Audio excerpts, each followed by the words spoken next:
aleluya, aleluya,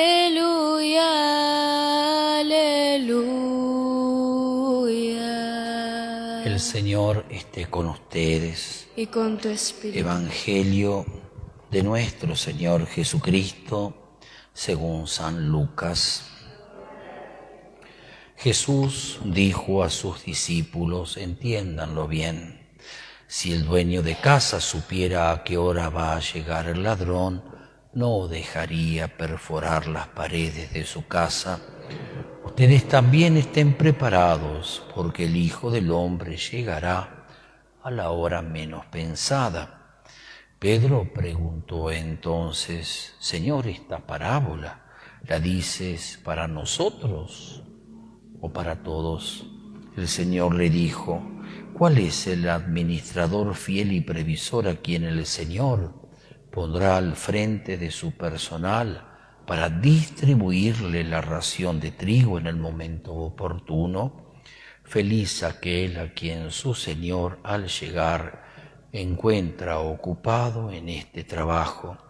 Les aseguro que lo hará administrador de todos sus bienes.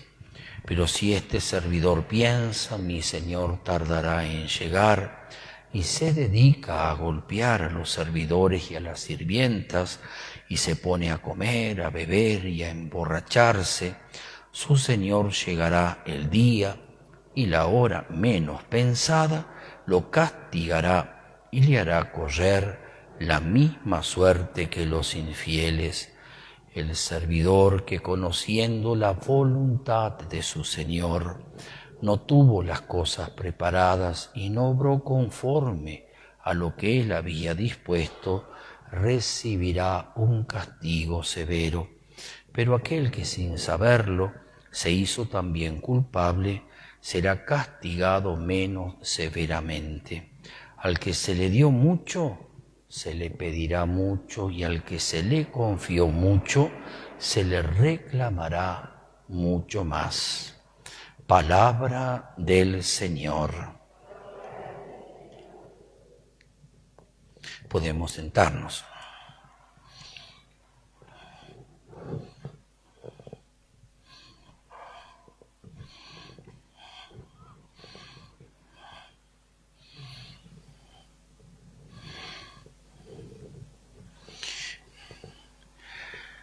La organización de la sociedad civil es fundamental para que cada uno de los individuos pueda ser respetado en sus derechos fundamentales y para que todos podamos crecer de manera justa, armónica, en el bien común.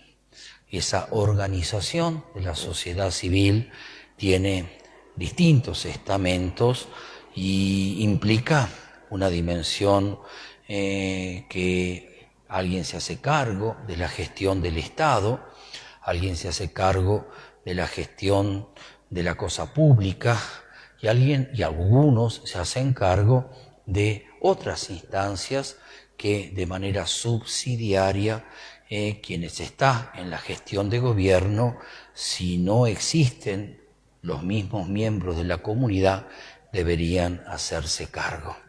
Disculpen todo esto que acabo de decir, pero forma parte de lo que llamamos la doctrina social de la Iglesia sobre lo que es la constitución de la sociedad organizada. Y es muy lindo ver cómo la Iglesia ha tenido siempre un respeto y una consideración muy grande al ejercicio de la libertad en la justicia. Y eso lo tenemos que después hacer valer todos nosotros mientras nos vamos organizando. Justamente cuando la sociedad civil no está organizada, entonces no podemos hablar de sociedad, de comunidad humana que tiende a un fin, a un bien común, sino que muchas veces medio como somos arrastrados por quien está ejerciendo el dominio o el poder. La doctrina social de la Iglesia nos deja, podríamos decir, principios y valores fundamentales para todos nosotros como ciudadanos. Así como tenemos el catecismo de la Iglesia Católica para conocer profundamente nuestra fe. Si aquel que no conoce el catecismo puede vivir la fe pero no la conoce, vive a lo mejor de actos de fe pero no disfruta del contenido de lo que la misma fe contiene y le ofrece. Así también la doctrina social de la Iglesia, podríamos decir, es el catecismo para la vida de nosotros como ciudadanos. Y a lo mejor no es culpa de ustedes, tampoco es de quienes nos están siguiendo a través de las redes, hasta me animaría a decir, ni siquiera de los funcionarios de hoy, de ayer o de mañana, si nosotros, los sacerdotes o la Iglesia, en las distintas instancias intereclesiales que tiene, no les ofrecemos conocer la doctrina social de la Iglesia.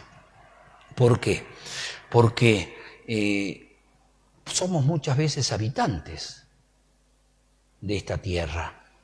Habitamos la tierra sin lugar a dudas, nosotros nos sentimos paseños, algunos vienen de distintas provincias, tal vez de países limítrofes, pero estamos acá, es decir, tenemos una pertenencia, no siempre a lo mejor un arraigo a nuestra tierra, a este distrito, ¿no es cierto? Pero no tenemos posiblemente perteneciendo a esta tierra la responsabilidad o el compromiso de construir la amistad social, ni el bien común para todos. Es decir, habitamos, estoy.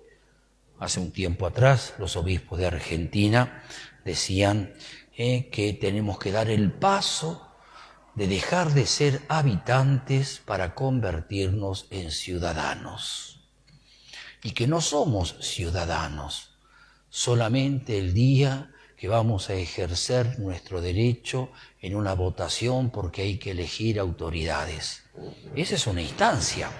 Somos ciudadanos cuando nos comprometemos con nuestro vecindario, cuando nos comprometemos con lo que es común, la cosa pública para todos.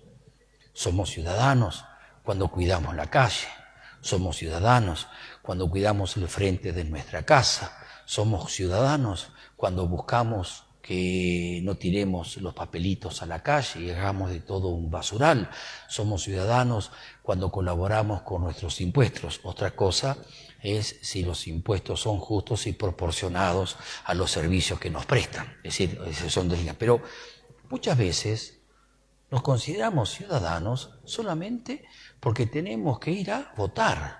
Y eso sucede cada 4 años, cada 2 años.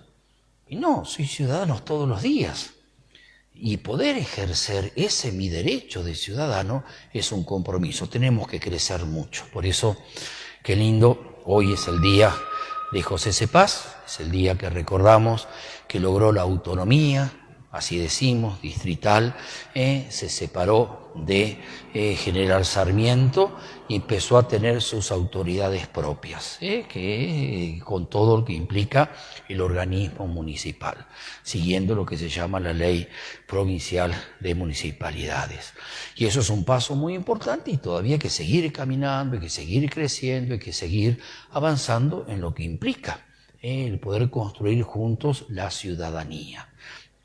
Eso se hace en distintos estamentos y ojalá podamos participar y colaborar. Y dejo la inquietud de que así como tenemos el catecismo para conocer nuestra fe, así podamos conocer la doctrina social de la Iglesia para saber cómo tenemos que ser ciudadanos desde nuestra fe católica.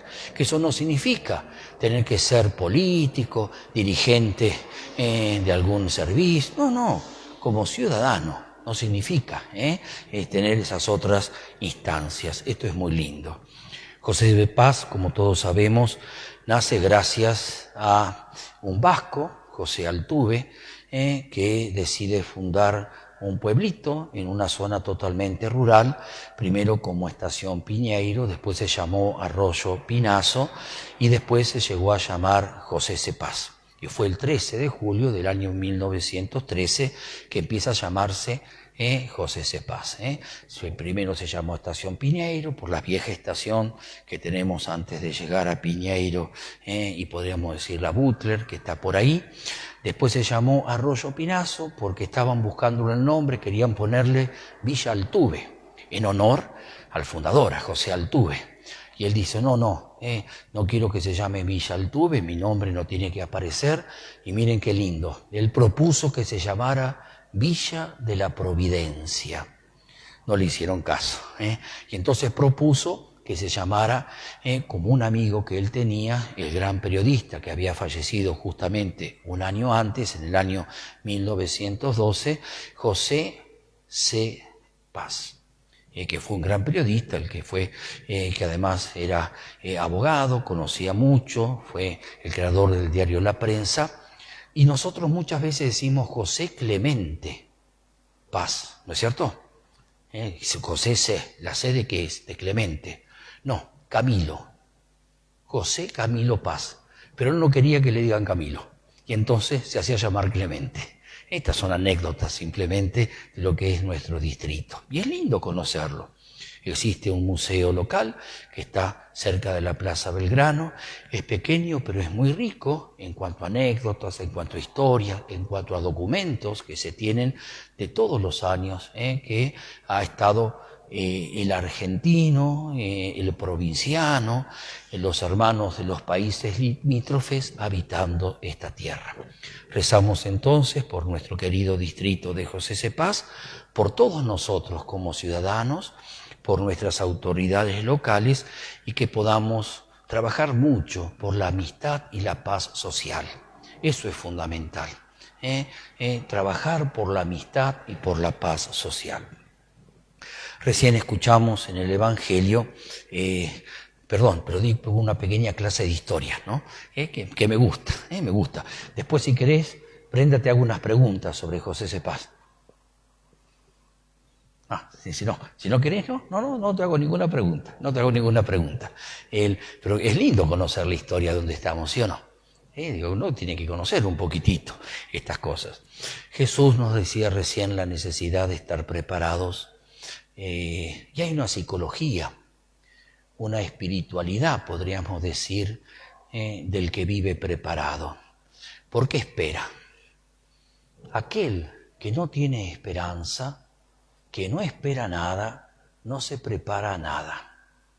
Y que hay ciertas actitudes, desde el punto de vista psicológico hasta desde el punto de vista espiritual, que manifiestan si estamos realmente esperando o no estamos esperando, o qué cosas esperamos.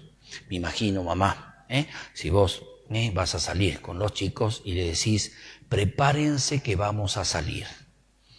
Entonces, los chicos te van, ¿a dónde vamos, mamá? Se preguntan, ¿sí o no? Preguntan, ¿a dónde vamos? Sí, vamos hasta la esquina. Los chicos lo que hacen es, se ponen las zapatillas si están en pata, se ponen una remerita, un abrigo, se hace frío y nada más. Si vos le decís, vamos al colegio, se tienen que poner el guardapolvo, buscar la mochila. Es decir, de acuerdo al lugar a donde vas, te preparás para llegar a ese lugar, ¿sí o no? Sí, la mamá le dice, vamos a ir a Coto. Y bueno, entonces los chicos abren los ojos así, tratan de buscar a lo mejor una mochila grande para llenarla de cosas si mamá puede o papá comprar, ¿sí o no? Si decís, vamos a la iglesia, y bueno, entonces saben que va a venir a rezar. Es decir, hay una psicología y una espiritualidad cuando esperamos. Y lo manifestamos en cómo nos preparamos para que llegue ese momento.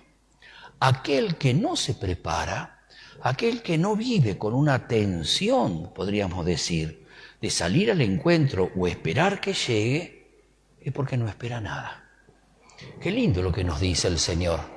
Él nos dice, yo voy a venir a encontrarme con ustedes, va a ser una fiesta, estén preparados para recibirme, vístanse con ropas de buenas acciones, con ropas y con vestidos de gala, de gestos generosos hacia los demás.